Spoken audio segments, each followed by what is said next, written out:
So this week we're going to be looking at a lovely little project management tool called Taiga.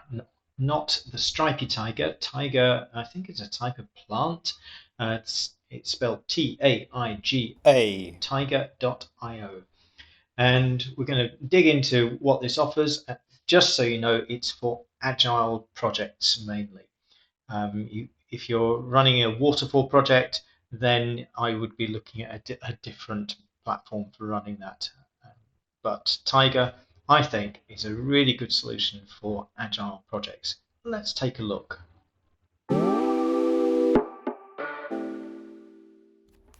So what we're looking at here is the homepage for a Taiga project. We're looking at the Taiga demonstration project just to illustrate how we use it. I'm not showing you the homepage for the whole system because that shows you all the other projects I'm involved with, just this demonstration project.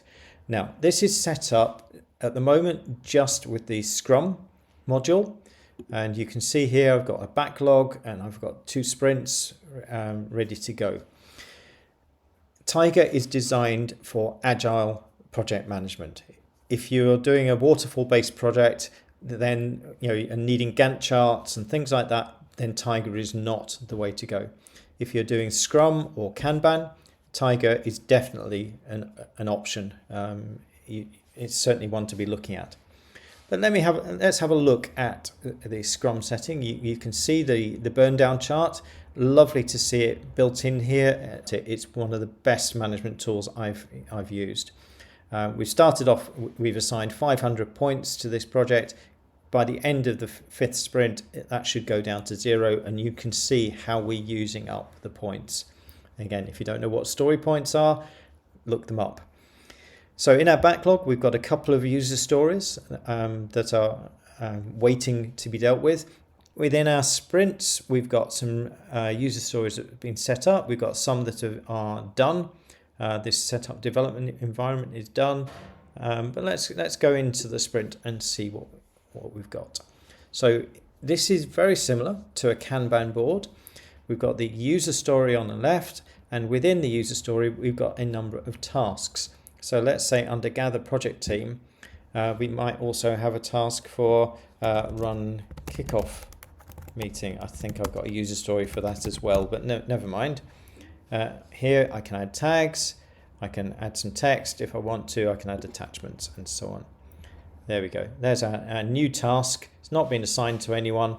I'll assign that to me. That's it. This one in red is in red because it's blocked. If I go into it, I can find out why it's blocked, because we don't have the money. A typo there. So I'm going to unblock that because we now have the money, and you'll see when I go back to the sprint, that's now been unblocked and it can be in progress. Just like most Kanban boards, if you use Trello, anything like that, you drag things around. You can put them in order, in priority order, just by dragging. If you want to add tasks in bulk, you just put a list of tasks in here, and then it adds a whole load of them all in one go. Let's come out of that. So I did mention that we've got Kanban as well. Let's go and switch on the Kanban module. Now, you would not do this. You would not have you wouldn't use Scrum and Kanban at the same time. But I'm going to do it just to illustrate how the difference is. So we've got our statuses across the top. We've got swim lanes. We've got a product owner swim lane. We've got a design swim lane. We've got a development swim lane. All that's flexible. You can change the names of those. Don't worry about that. But that's a really nice way of grouping different types of work together. So that's one big difference with Scrum. And also in each swim lane for each status, we have a WIP limit, work in progress. This one has 3. I can have 3 user stories in the design in progress box at any one time. Let's see what happens if I put or try to put more than 3 in. Here we go. Oh, we're nearly hitting the WIP limit. Let's drag this one across. We've hit the WIP limit. Let's see if we can add another one. This one has dropped off the bottom. It's beyond the WIP limit. So it doesn't stop you, it just informs you. So that's the Kanban board. I'm not teaching how to do Scrum, how to do Kanban. There's loads of information on the web about that. This is just about how this software implements it. Going back to settings and the modules section, I'll switch on the issues and the wiki. So we have an issues tracker. We have no issues at the moment, but if you did come across some issues, it didn't work, and we can say an error message appeared or something like that, create that, and there's our issue. I can assign this issue to someone, I can assign it to me. If I want to, I can promote it to being a user story, so it goes back into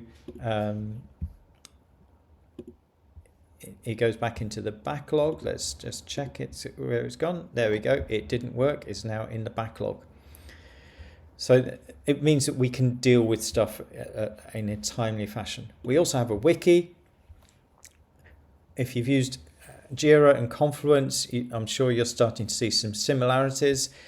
Wiki is just like a mini website with lots of information about this project. It's where you gather the knowledge of the team, and you can have code samples, you have images, links to other pages, a whole load of stuff.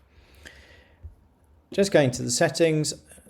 So I did mention that it's very configurable. We can change all the names of the statuses, we can change colors, and we can add new statuses. And you can do that with all the other types of data as well. You can even add custom fields into user stories and tasks and so on. You can add fixed tags, or you can add more tags from here or from the front end. And then you've got a whole host of options about the Kanban. So I really like Taiga. I use it for my projects. It's much simpler than Jira and Confluence. A lot easier to use, not as sophisticated, but it does what I need it to do.